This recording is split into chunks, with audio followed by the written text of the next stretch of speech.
اللہ اللہ اللہ اللہ اللہ بسم اللہ الرحمن الرحیم کریم برادران اسلام، الحمدللہ رمضان المبارک کے فرائض، فضائل اور احکامات کے بارے میں دروس سابقہ میں نے باتیں عرض کر دی تھیں، اور اسی طرح لیلۃ القدر کی عظمت اور اس کی برکت اور اس کی فضیلت کے بارے میں بھی میں نے عرض کر دیا تھا کہ اس رات کو جسے اللہ تبارک و تعالیٰ نے 1000 مہینے کی عبادت سے زیادہ بہتر قرار دیا ہے۔ حتیٰ کہ بعض علماء کرام نے تو یہ بھی فرمایا ہے کہ حضرت سلیمان علیہ السلام کو جو اقتدار ملا تھا وہ 500 مہینے کا تھا، اور اسی طرح ذوالقرنین نے جو سفر کیے تھے وہ بھی 500 مہینے کے تھے، تو ان دونوں کو ملا کے گویا 1000 مہینہ بنتا ہے۔ تو اللہ تبارک و تعالیٰ نے حضور کو لیلۃ القدر کی عظمت کے طور پہ وہ 1000 مہینے سے افضل رات قرار دے دی، اور یہ بھی حضور نے فرما دیا کہ تحروا فی العشر الاواخر، رمضان شریف کے آخری 10 دنوں میں اس کو تلاش کرنے کی کوشش کرو۔ اور اسی طرح رمضان المبارک میں ایک اہم عبادت ہے جسے تراویح کہا جاتا ہے۔ ایک تو یاد رکھیں کہ بہت سارے لوگوں میں اختلاف ہے، بعض لوگ تراویح اور تہجد کو ایک سمجھتے ہیں اور سب کو قیام اللیل کے نام سے یاد فرماتے ہیں، اور بعض علماء فرماتے ہیں کہ اصل میں بات یہ ہے کہ جو نماز سارا سال تہجد کہلاتی تھی وہ رمضان شریف میں آ کے تراویح کہلاتی ہے۔ لیکن محققین علماء جو ہیں، جیسے کہ علامہ شیخ الاسلام ابن القیم رحمہ اللہ تعالیٰ ہیں، اور اسی طرح علامہ نووی رحمہ اللہ تعالیٰ ہیں، ان سب نے یہ تحقیق کی ہے، اور بہت سارے علماء اہل حدیث جن میں حضرت مولانا نذیر حسین دہلوی رحمۃ اللہ علیہ اور دیگر علماء کرام ہیں، انہوں نے فرمایا ہے کہ نہیں، تراویح ایک الگ عبادت ہے اور تہجد ایک الگ عبادت ہے۔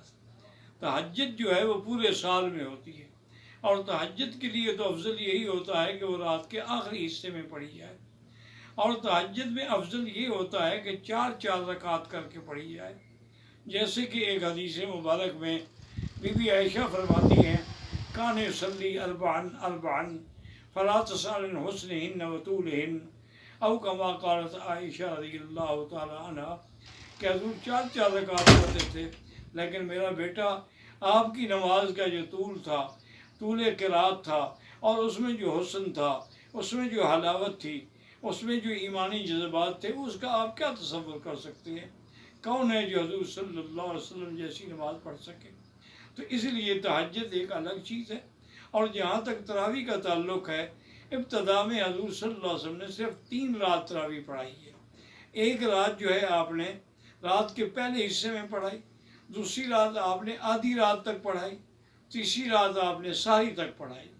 تو آپ نے 3 راتیں نماز پڑھائی، اس کے بعد آپ نے نماز چھوڑ دی۔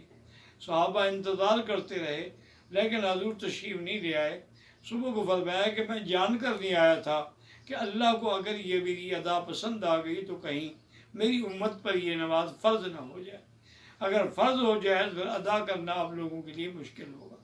تو پھر یہ تھا کہ ہر آدمی متفرق طور پہ تراویح پڑھتا تھا، لیکن اللہ تبارک و تعالیٰ نے یہ عظمت جو ہے سیدنا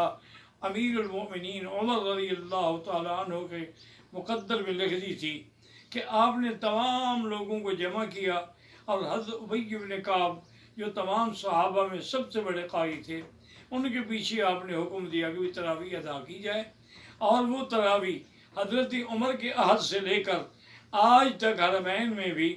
20 رکعت تراویح اور 3 رکعت وتر پڑھے جاتے ہیں، اور یہی عمل تھا جو جاری و ساری رہا، اور یہی عمل تھا جو مقبول ہوا۔ حتیٰ کہ امام مالک رحمۃ اللہ علیہ فرماتے ہیں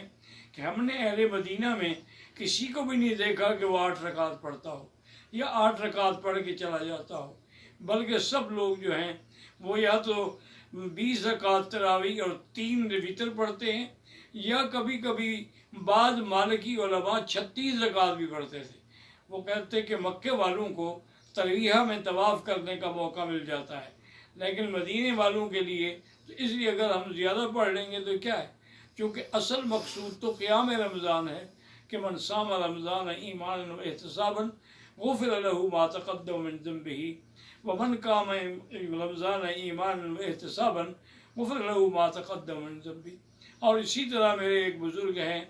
بہت تعلق والے ہیں، جنہوں نے بڑا دین کا کام کیا ہے، مفتی کریم اللہ صدیقی صاحب، جن کے ہاتھوں پہ لاکھوں غیر مسلم اسلام لے آئے ہیں۔